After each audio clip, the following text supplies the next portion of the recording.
Lecture के notes और transcript हैं, जिसका विषय है इतिहास लेखन के स्रोत, मतलब सोर्सेज ऑफ हिस्ट्री राइटिंग। इतिहास को समझने की चाह रखने वाले किसी भी जिज्ञासु व्यक्ति के लिए ये जानना बहुत जरूरी है कि जो तथ्य आज हम इतनी आसानी से इंटरनेट पर या किताबों में पढ़ लेते हैं, वे आखिर आए कहाँ से। सही बात है, वो हवा में से तो नहीं आए। हाँ, तो हम एक जासूस की तरह उन सुरागों की तह तक जाने वाले हैं।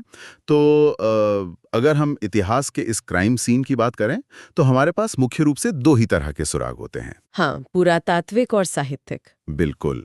पहले पुरातात्विक यानी जमीन के नीचे छिपे भौतिक सुराग, और दूसरे साहित्यिक मतलब कागजों या पत्तों पर लिखी हुई बातें। और एक इतिहासकार के लिए ना इन दोनों का संतुलन बनाना ही सबसे बड़ा काम है, क्योंकि अगर पुरातात्विक स्रोतों की बात करें तो इसमें सिक्के आते हैं, उकेरे गए पत्थर, इमारतें और बर्तन आते हैं। तो चलिए जमीन के नीचे से ही शुरुआत करते हैं। अगर इसे एक एनालॉजी से समझें तो सिक्के और उकेरे गए पत्थर किसी क्राइम सीन पर मिले फिंगरप्रिंट्स की तरह हैं। हाँ, बिल्कुल। लेकिन मेरा यहाँ एक बुनियादी सवाल है। मतलब अगर हमारे पास पुराने समय की किताबें मौजूद हैं, पांडुलिपियां हैं, तो हमें पुराने सिक्कों या पत्थरों की इतनी क्या जरूरत है? अच्छा, ये सवाल बहुत लोग पूछते हैं। हाँ, मतलब किताबें तो सब कुछ साफ साफ बता सकती ना कि कौन सा राजा कब आया और उसने क्या किया, तो पत्थरों पर दिमाग क्यों खपाना? देखिए, किताबों के साथ सबसे बड़ी समस्या ये है कि उन्हें किसी इंसान ने लिखा है। हाँ, इंसान तो लिखेगा ही। और इंसान ना पूर्वाग्रहों से भरा होता है। मतलब दरबारी कवि अक्सर वही लिखते थे जो उनका राजा सुनना चाहता था। अरे हाँ, ये तो है। राजा की बुराई कौन करेगा? बिल्कुल। वे युद्ध में हुई हार को भी एक रणनीतिक जीत बता सकते थे। लेकिन जो भौतिक वस्तुएं होती हैं ना, जैसे सिक्के या दीवारें, उनका कोई अपना एजेंडा नहीं होता। वो न्यूट्रल होती हैं। हाँ, वे झूठ नहीं बोलती। यहाँ जो बात सबसे आकर्षक है वो ये है कि एक छोटा सा सिक्का बिना एक भी शब्द कहे किसी साम्राज्य की पूरी आर्थिक स्थिति को बेनकाब कर सकता है।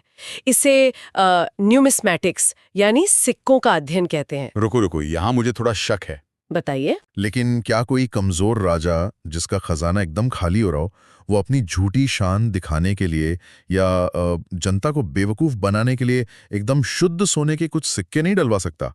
मतलब प्रोपेगेंडा तो तब भी होता ही होगा ना। ये बहुत ही शानदार पॉइंट है। और हाँ, एक राजा दिखावे के लिए कुछ शुद्ध सोने के सिक्के ढलवा जरूर सकता है। तो फिर हम कैसे भरोसा करें? देखिए, इतिहासकार ना किसी एक सिक्के को देखकर नतीजा नहीं निकालते, वे पैटर्न देखते हैं। अच्छा, पैटर्न मतलब जब किसी खुदाई में हजारों की तादाद में सिक्के मिलते हैं और उन सिक्कों के अध्ययन से पता चलता है कि किसी खास राजा के काल में सिक्कों में सोने की मात्रा कम हो गई है और तांबे या चांदी की मिलावट बहुत ज्यादा है। ओहो, मतलब क्वालिटी गिर गई। बिल्कुल। तो ये ना मास इकोनॉमी का सबूत है। एक सिक्का प्रोपेगेंडा हो सकता है, लेकिन बाजार में घूम रहे लाखों मिलावटी सिक्के इस बात का पक्का सबूत है कि उस समय अर्थव्यवस्था भारी संकट में थी। हाँ, मुद्रास्फीति यानी इन्फ्लेशन चरम पर था। एकदम सही। और ये वो डेटा है जिसे कोई दरबारी कवि अपनी किताब में कभी नहीं लिखेगा। क्या बात है, ये तो एकदम लॉजिकल है। और पत्थरों पर जो लिखा होता है उसका क्या मैकेनिज्म है? उसे एपिग्राफी या अभिलेखों का अध्ययन कहते हैं। इसे आप ना प्राचीन काल का क्लाउड स्टोरेज कह सकते हैं। क्लाउड स्टोरेज, ये बढ़िया है। हाँ, क्योंकि पुरानी पांडुलिपियां, जिन्हें हम मैन्युस्क्रिप्ट्स कहते हैं, वे अक्सर ताड़ के पत्तों या भोजपत्र पर लिखी जाती थीं। जो बहुत जल्दी खराब हो जाती हैं। बिल्कुल। समय के साथ कीड़े उन्हें खा सकते हैं, वे आग में जल सकती हैं या नमी से गल सकती हैं। लेकिन अगर किसी राजा ने अपनी विजय गाथा किसी विशाल पत्थर या धातु के स्तंभ पर उकेर दी, तो वो इतिहास हमेशा के लिए अमर हो जाता है। यानी जो कभी डिलीट नहीं होता। अच्छा, सिंधु घाटी सभ्यता के मामले में भी तो भौतिक स्रोत ही हमारा इकलौता सुराग है ना? हाँ, क्योंकि उनकी लिपि तो हम आज तक नहीं पढ़ पाए हैं। तो फिर हमें उनके बारे में पता कैसे चलता है? वहाँ के जो पुरातात्विक स्रोत है ना, वो हमें उनकी इंजीनियरिंग और मटेरियल साइंस के बारे में सच में हैरान करने वाली बातें बताते हैं। जैसे कि हम जानते हैं कि इंसान ने सबसे पहले तांबे का इस्तेमाल किया था, लेकिन सिंधुवासी इतने आगे थे कि उन्होंने तांबे में टिन मिलाना शुरू कर दिया। अरे वाह! हाँ, और कांसा यानी ब्रॉन्ज जैसी एक सख्त मिश्र धातु बना ली। इसीलिए तो इसे कांस्य युगीन सभ्यता कहते हैं। लेकिन मैंने इन स्रोतों में पढ़ा कि उनकी जो मशहूर सील्स थी, मतलब जो मोहरें, वे व्यापार के लिए इस्तेमाल करते थे। वे कांसे की नहीं बनी थी? हाँ, बिल्कुल नहीं बनी थी। ऐसा क्यों? मतलब जब उनके पास इतनी मजबूत धातु थी तो मोहरें उससे क्यों नहीं बनाई? और यही बात ना हमें दिखाती है कि वे कितने प्रैक्टिकल लोग थे। उनके पास कांसा था जिसका इस्तेमाल वे औजार या हथियार बनाने में करते थे, लेकिन उनकी मोहरें स्टीएटाइट नाम के एक विशेष पत्थर से बनी होती थीं। स्टीएटाइट? ये क्या होता है? स्टीएटाइट एक बहुत ही नरम पत्थर होता है। मोहरों का काम क्या था? मिट्टी या मोम पर छाप छोड़ना है ना? हाँ। और इसके लिए उन पर बहुत ही बारीक और उल्टी नक्काशी करनी पड़ती थी। कांसे पर इतनी बारीक नक्काशी करना बहुत मुश्किल था, और अगर बड़े पैमाने पर उत्पादन करना हो तो खर्चीला भी बहुत था। अच्छा, तो नरम पत्थर आसान था? बिल्कुल। स्टीटाइट नरम होने के कारण आसानी से तराशा जा सकता था और फिर उसे आग में पकाकर सख्त कर लिया जाता था। दिमाग तो बहुत था उन लोगों में। हाँ, ये इस बात का सबूत है कि वे सिर्फ तकनीक नहीं जानते थे, बल्कि ये भी समझते थे कि मास प्रोडक्शन के लिए कौन सा मटेरियल सबसे किफायती और सही रहेगा। वाह, तो पत्थर और मोहरें हमें बहुत कुछ बता रही हैं। हाँ। लेकिन एक मिनट, अगर हम शिलालेखों की बात करें तो पत्थर पर उकेरी गई लिपियां तब तक बेकार हैं जब तक कोई उन्हें डिकोड ना कर ले। सही बात है। मतलब अगर हम भाषा ही नहीं जानते तो वो पत्थर सिर्फ एक एब्स्ट्रैक्ट डिजाइन है। हाँ। तो इन लिपियों को पढ़ने का मैकेनिज्म क्या था? देखिए, इसके लिए हमें 18वीं और 19वीं सदी की उन संस्थाओं और लोगों को देखना होगा जिन्होंने आधुनिक इतिहास लेखन की नींव रखी। अच्छा, वो कौन थे? 1861 में ना अलेक्जेंडर कनिंघम ने आर्कियोलॉजिकल सर्वे ऑफ इंडिया यानी एएसआई की स्थापना की। हाँ, एएसआई का नाम तो बहुत सुना है। इसका मकसद साफ था, जमीन में दबे इन सुरागों को खोजना और संरक्षित करना। लेकिन सिर्फ भौतिक संरक्षण तो काफी नहीं था ना। हाँ, पढ़ना भी तो था। बिल्कुल। तो ग्रंथों और लिपियों को समझने के लिए एशियाटिक सोसाइटी ऑफ बंगाल की स्थापना हुई, जिसे विलियम जोन्स ने बनाया था। अरे हाँ, विलियम जोन्स का नाम मैंने सुना है। उन्होंने शायद कालिदास के अभिज्ञान शाकुंतलम और जयदेव के गीत गोविंद का अंग्रेजी में अनुवाद किया था ना? हाँ, एकदम सही। लेकिन मेरा सवाल यह है कि क्या ये सिर्फ एक भाषा का अनुवाद था या इसके पीछे कोई और मकसद था? मुझे ऐसा लगता है जैसे वो एक पीआर कैंपेन चला रहे हों कि देखो, भारत के पास भी एक ऐसा खजाना है जो यूरोप के शेक्सपियर से कम नहीं है। ये नजरिया बिल्कुल सही है आपका। विलियम जोन्स दरअसल एशिया और यूरोप के बीच ज्ञान की खाई को पाटना चाहते थे। अच्छा। हाँ, उस समय कई यूरोपीय मानते थे कि ज्ञान का केंद्र सिर्फ ग्रीस और रोम ही है। हाँ, वो तो खुद को ही सुपीरियर मानते थे। बिल्कुल। तो संस्कृत ग्रंथों का अनुवाद करके उन्होंने दुनिया को ये दिखाया कि भारत में दर्शन, गणित और साहित्य की एक बहुत पुरानी और परिपक्व परंपरा रही है। और अगर लिपियों को डिकोड करने की बात करें तो 1837 में जेम्स प्रिंसेप का नाम बहुत बड़ा है।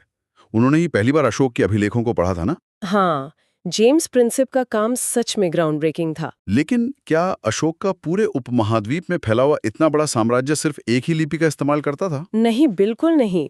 और यही बात तो प्रिंसेप के काम को और भी मुश्किल बनाती है। कैसे? देखिए, अशोक बहुत ही चतुर शासक था। वो जानता था कि अगर अपनी बात जनता तक पहुंचानी है तो उनकी लोकल लिपि का इस्तेमाल करना होगा। हाँ, वरना कोई पढ़ेगा कैसे?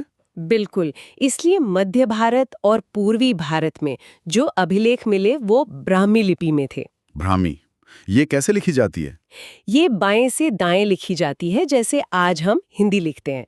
लेकिन अगर आप उत्तर पश्चिम हिस्से की तरफ जाएं, जो आज का पाकिस्तान या अफगानिस्तान है, वहाँ के अभिलेख खरोष्टी लिपि में मिले। अच्छा, तो खरोष्टी की क्या खासियत है? खरोष्टी दाएं से बाएं लिखी जाती थी, बिल्कुल आज की अरबी या फारसी की तरह। अरे वाह! तो प्रिंसेप को इन अलग-अलग लिपियों के पैटर्न पहचानने पड़े, जो किसी मिलिट्री कोड ब्रेकिंग से कम नहीं था। सच में। और इस कोड ब्रेकिंग से मुझे एक और बहुत ही दिलचस्प पुरातात्विक सुराग याद आ रहा है, जो भारत में नहीं बल्कि तुर्की में मिला था। आप बोगस कोई अभिलेख की बात कर रहे हैं? हाँ, बिल्कुल बोगस कोई। इन स्रोतों में इसका जिक्र है। जरा इसके बारे में बताइए कि तुर्की में भारतीय इतिहास का क्या सुराग मिल सकता है? मतलब क्या वहां के लोग छुट्टियां मनाने आए थे? अरे नहीं, ये इतिहास के सबसे बड़े अहम मोमेंट्स में से एक है। बोगस कोई, जिसे एशिया माइनर भी कहा जाता है, वहां लगभग 1400 ईसा पूर्व का एक अभिलेख मिला है।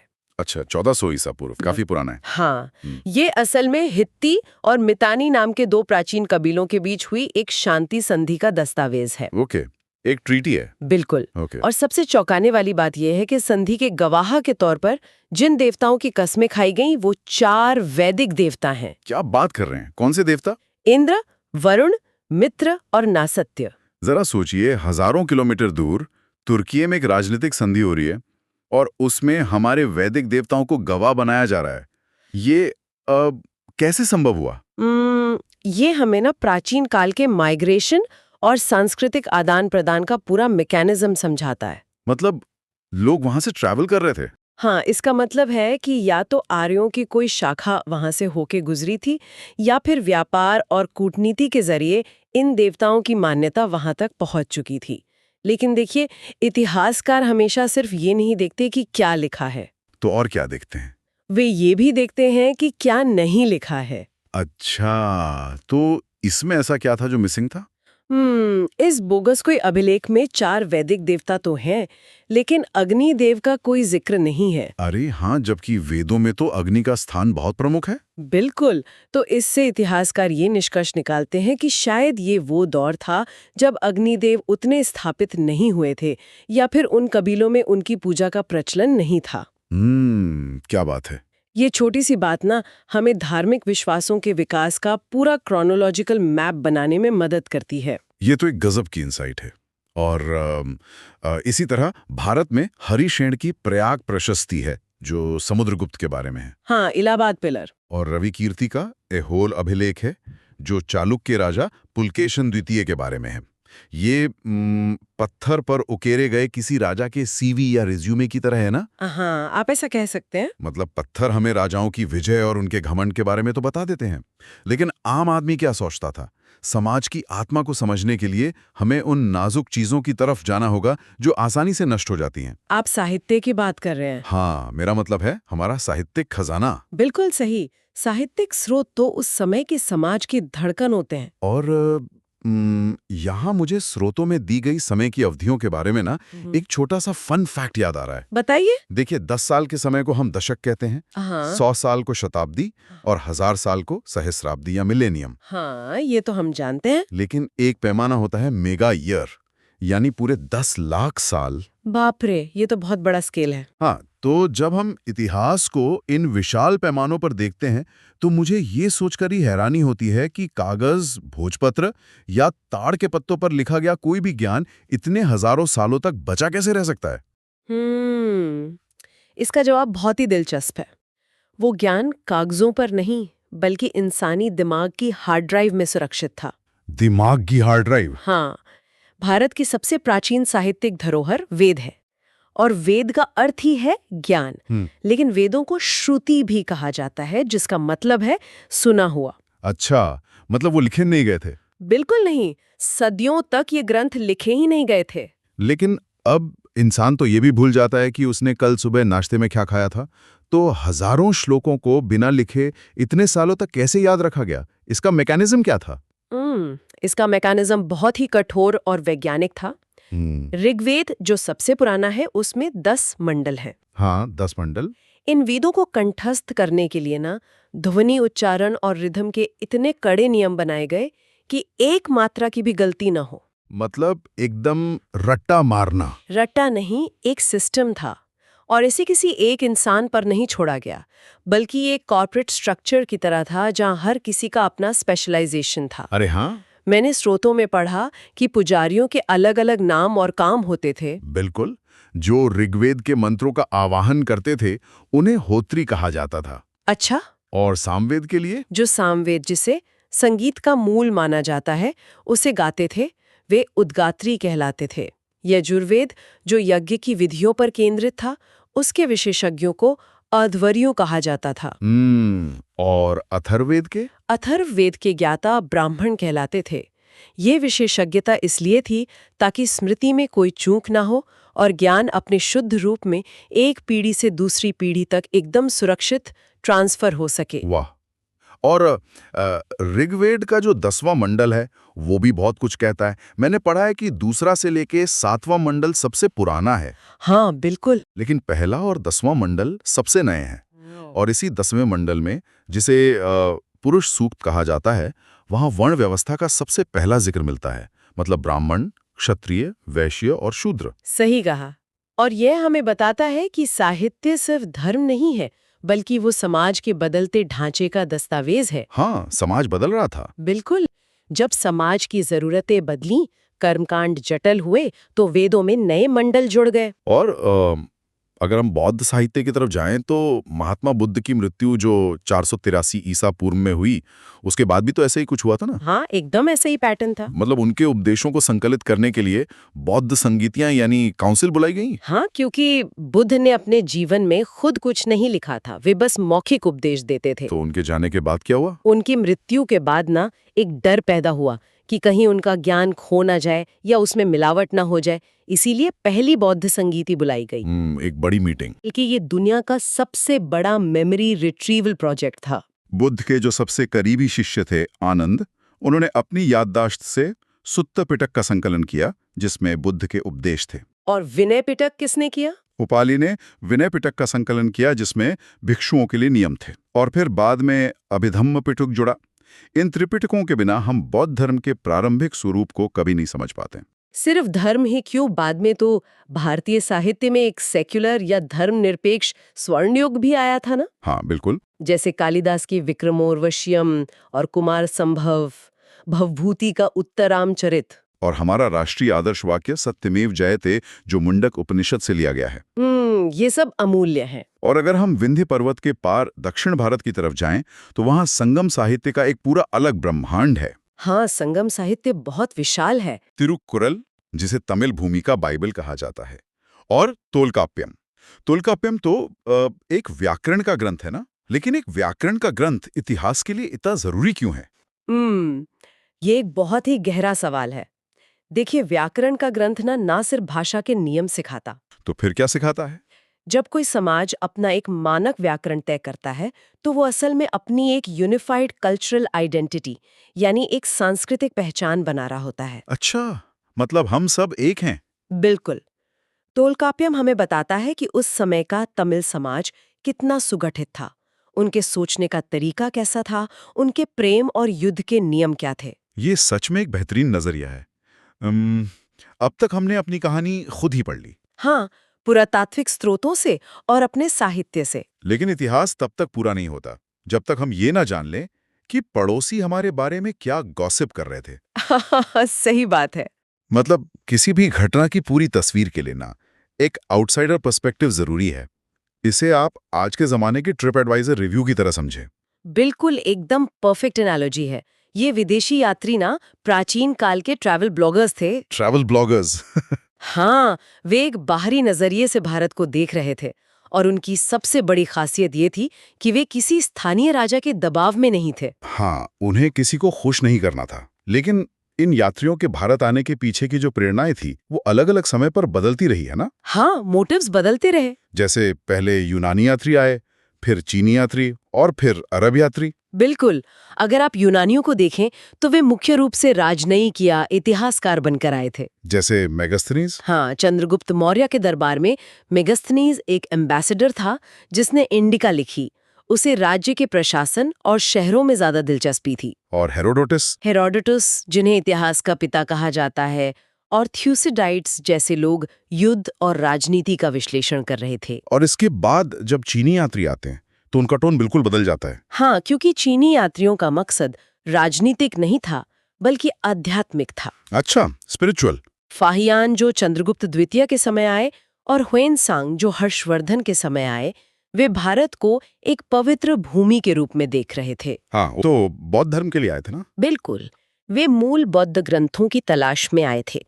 उनके यात्रा वृत्तांत जैसे फाहियान की फूकी और ह्वेनसांग की सीयू की हमें उस समय के विश्वविद्यालयों, मठों और सामाजिक जीवन का बहुत ही शांतिपूर्ण चित्र दिखाते हैं। और फिर आते हैं अरब यात्री, अल बरूनी, इब्न बतूता और अल मसूदी, जिसे अरब का हेरोडोटस भी कहा जाता है। हाँ, अब अरब यात्रियों का नजरिया फिर से बदलता है। कैसे? अल बरूनी महमूद गजनवी के साथ आया था। उसने तहकीक हिंद लिखी। वो सिर्फ एक यात्री नहीं था, वो एक पॉलीमैथ था। मतलब उसे कई विषयों का ज्ञान था। हाँ, उसने बहुत ही वस्तुनिष्ठ यानी एकदम ऑब्जेक्टिव तरीके से भारतीय गणित, खगोल विज्ञान और दर्शन का विश्लेषण किया। और इब्न बतूता?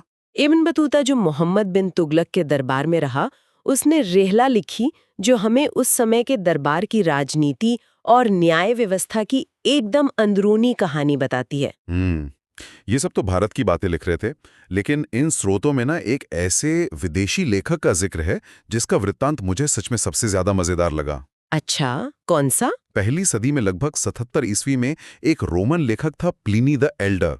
उसने हाँ, नेचुरल हिस्ट्री नाम की एक किताब लिखी थी। अरे हाँ, प्लिनी, वो तो बहुत ही दिलचस्प है। हाँ, और उसमें प्लिनी ने बहुत ही कड़वे शब्दों में शिकायत की थी। हाँ, एकदम फ्रस्ट्रेटेड था वो। उसने लिखा था कि रोम भारत के साथ व्यापार करके पागलपन कर रहा है और अपना सारा खजाना भारत में लुटा रहा है। बिल्कुल। मतलब रोम की औरतें भारत के मलमल और मसालों और मोतियों की इतनी दीवानी हो गई थीं कि रोम का सारा सोना खींचकर भारत जा रहा था। हाँ, रोम खाली हो रहा था। तो बेसिकली प्लिनी उस समय का वो नाराज अंकल था जो कह रहा था कि ये आजकल के बच्चे सारा पैसा विदेशी ब्रांड्स पर उड़ा रहे हैं और देश को दिवालिया कर रहे हैं। अरे हाँ हाँ, बिल्कुल यही बात है। और यही चीज ना इसे इतना महत्वपूर्ण बनाती है। कैसे? देखिए, कोई स्थानीय राजा अपने शिलालेख पर ये लिखवा सकता है कि उसका राज्य बहुत अमीर है और हम उस पर शक कर सकते हैं कि ये प्रोपेगेंडा है। हाँ, बिल्कुल। लेकिन जब हजारों मील दूर बैठा एक विदेशी प्रतिद्वंद्वी इस बात से चिढ़ रहा हो कि वो भारत के कारण दिवालिया हो रहा है, तो ये इस बात का सबसे पुख्ता और बुलेट प्रूफ